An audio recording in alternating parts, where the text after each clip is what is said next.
Welcome back to the Happy Hour, guys. Welcome to Basalt, Colorado, home of Woody Creek Distillers. We are told that these guys are the only distillers in the United States that basically take distilling from the field to your face. What does that mean? Let's check it out.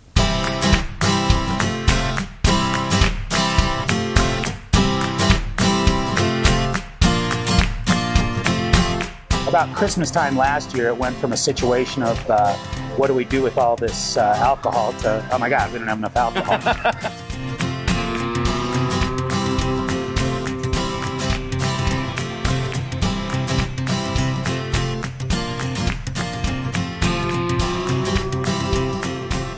So this is Mark Kleckner. You are named, what is your actual title here?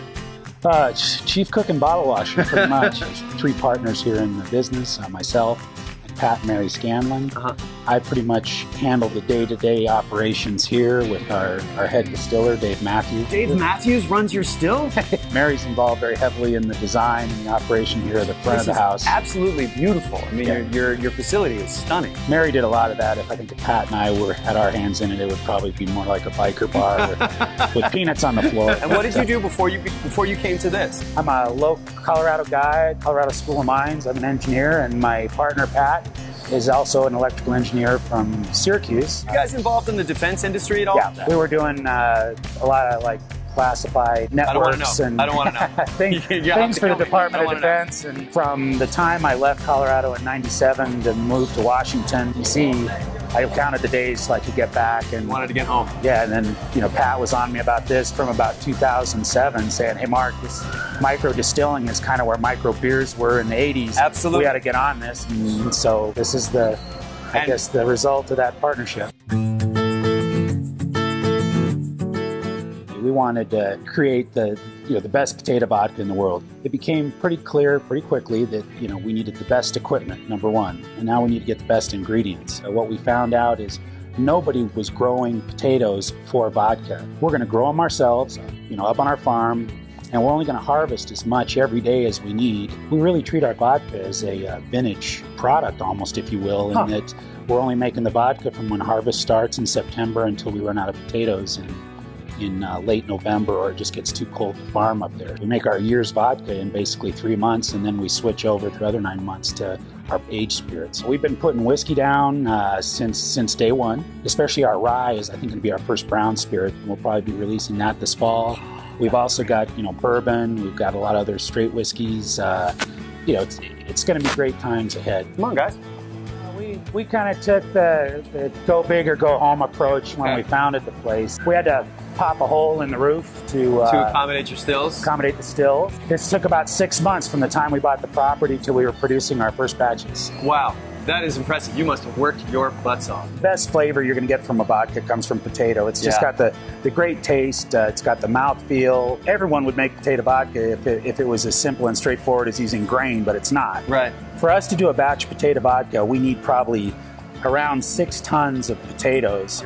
You're talking, $2,400 of raw materials for a batch of potato vodka versus $200. Wow. That's why 90% of the vodka that's out there is made from corn. Right. It's cheap. Right. It's easy. Pretty much the entire world is drinking wheat or corn-based vodkas. And the vast majority of them are not produced in, batch stills like this where you can focus on quality. It's just industrial ethanol. See, if you get a chance to come to a place like this, it changes your entire outlook on what booze can be, on what local can be, and you really begin to care about every single part of this process. This is kind of the workhorse of the whole distillery.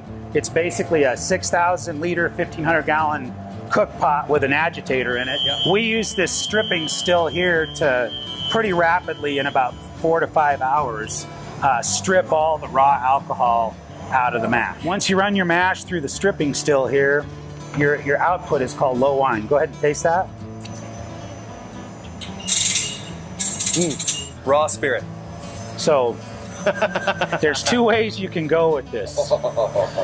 You can either finish it as whiskey. So in the US, you can't distill it above 160 proof, and you can't put it in the barrel above 130. Right. We're taking the output of that stripping still and then taking it to the next level with the pot stills. So if you were doing whiskey, you would take that low wine, put it in the pot, finish it through the short column here. Okay. And, I see. And assure, by tuning the column, making sure you're not producing it over 160 proof so it's whiskey. Wow. If you're doing vodka, you're putting it in this pot and running up to these 2 grade columns. Wow. In the US, to make vodka, you have to distill at above 190. If you walk into like your mom and pop distillery or the one in the brick row house downtown or whatever, and you don't see these kind of columns, they're not making their own vodka. They're just buying neutral spirits, blending it with water, and say, yeah, we make this. They might have a little pot still sitting there, but they don't make the vodka. Art and science all happening together at the same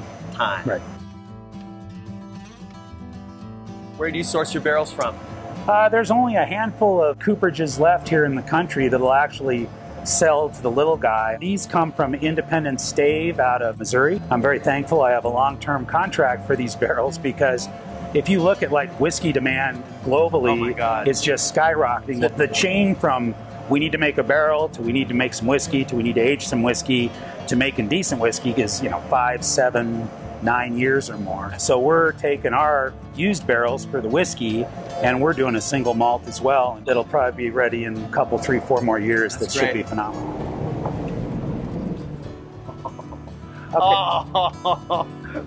Our in-house barrel room, we've got the 2 facilities next door that are loaded as well. Can I just take this one? Just take this one home. 53 gallons of yummy whiskey. Wow. Yeah, a whiskey barrel is like a sponge. It'll completely absorb the odors and things that are around it. So you obviously want a very neutral environment to put them in. Yeah. And is this cedar that you have on the wall? No, that's it's beetle kill pine, right? Yep, exactly. That's what I heard. All right, Woody Creek. So you've got an incredible location. You've got world-class ingredients. You've got amazing technology. You've got a beautiful still. You have a great aging facility. All the best of everything. But as we've learned at the Happy Hour, guys, the proof, see what I did there, is in the tasting. What can you do with this stuff? Tracy Snow, tasting room manager. This is great because, number 1, it's all nice and orderly. Number 2, it's nice and orderly. 3, 4, and then 5, it gets a little.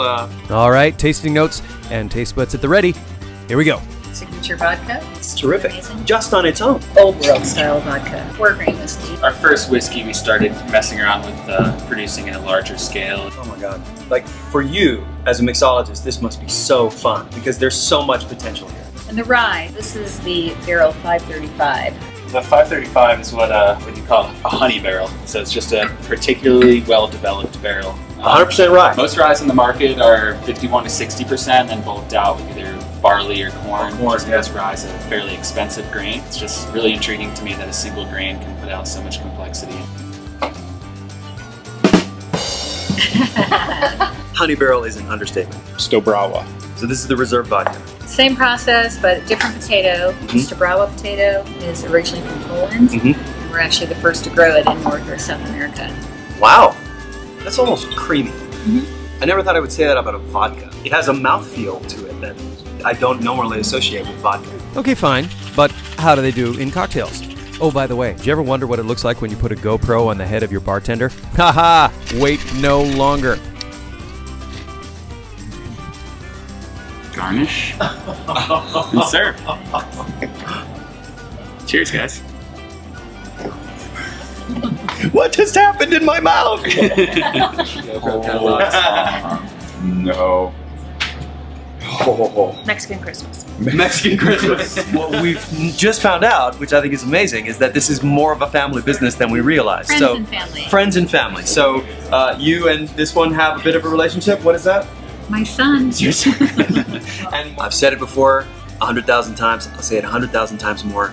Drink local. And if you are anywhere near the Roaring Fork Valley in Colorado, you had better drink local at Woody Creek. Everything from their base spirits on up to their Reserve Vodka to the mixology that Ryan took us through in the tasting room. We had a fantastic day at Woody Creek.